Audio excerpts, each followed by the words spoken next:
नमस्कार, मैं हूं प्रिया। आप देख रहे हैं दैनिक भास्कर। आज की खबरों की शुरुआत कुछ फटाफट अंदाज में। फिल्म अभिनेता सलमान खान को गुरुवार को लॉरेंस बिश्नोई गैंग ने एक और धमकी दी है। ये धमकी मुंबई ट्रैफिक कंट्रोल रूम को मिली। जानकारी के मुताबिक नई धमकी एक गाने को लेकर दी गई। इस गाने में सलमान खान और लॉरेंस बिश्नोई का नाम शामिल है। धमकी देने वाले ने कहा कि 1 महीने के भीतर गीतकार को घातक परिणाम भुगतना पड़ेगा। अलीगढ़ मुस्लिम यूनिवर्सिटी का अल्पसंख्यक दर्जा रहेगा या खत्म होगा, इस पर सुप्रीम कोर्ट आज फैसला सुनाएगा। प्रधान न्यायाधीश चंद्रचूड़ की अध्यक्षता वाली 7 न्यायाधीशों को संविधान पीठ इस मुद्दे पर अपना फैसला सुनाएगी। संविधान पीठ ने 1 फरवरी को इस पर फैसला सुरक्षित रखा। इस फैसले का असर जामिया मिलिया इस्लामिया यूनिवर्सिटी पर भी पड़ेगा।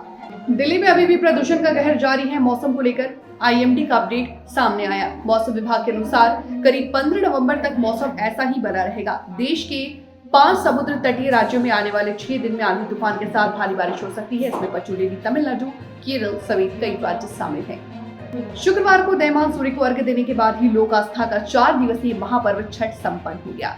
राजधानी दिल्ली, मुंबई, पटना सहित पूरे बिहार में छठ व्रतियों ने नदियों, तालाबों के किनारे आकर उगते सूर्य को अर्घ्य दिया। घरों और अपार्टमेंट की छतों पर भी अर्घ्य दिया गया। पीएम मोदी महाराष्ट्र विधानसभा चुनाव के लिए भाजपा के अभियान प्रयास के तहत राज्य में एक सप्ताह में 9 रैलियों को संबोधित करेंगे। भाजपा ने कहा कि उनकी पहली सार्वजनिक बैठक आज धुले में होगी। पीएम मोदी की पहली रैली शुक्रवार दोपहर 12 बजे उत्तर महाराष्ट्र के धुले में होगी। इसके बाद वो दोपहर 2 बजे नासिक में एक सार्वजनिक बैठक को संबोधित करेंगे। विदेश मंत्रालय के प्रवक्ता रणधीर जायसवाल ने जब ये पूछा गया कि क्या ट्रंप प्रशासन की आव्रजन रोकने की नीति का भारत पर असर होगा, तो उनका जवाब था, हमारी नीति ये है कि गैर कानूनी आव्रजन को बढ़ावा दिया जाना नहीं देते। हम चाहते हैं कि कानूनी तौर पर हमारे लोग बाहर जाएं। भारत को प्रशिक्षित श्रम को लेने के लिए वैश्विक राजधानी माने जाने लगा है।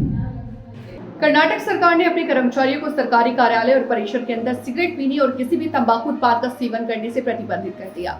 सरकार द्वारा जारी विज्ञप्ति में कहा गया है कि संवैधानिक चेतावनियों के बावजूद सरकारी कार्यालय और कार्यालय परिसर में तंबाकू उत्पादों का सेवन किया जाता है। इस संबंध में एक चेतावनी बोर्ड कार्यालय भी उपयुक्त स्थानों पर प्रदर्शित किया गया। पाकिस्तान अफगानिस्तान के बीच लगातार बने सैन्य तनाव के बीच भारत ने अफगानिस्तान में काबिज तालिबान से संपर्क किया।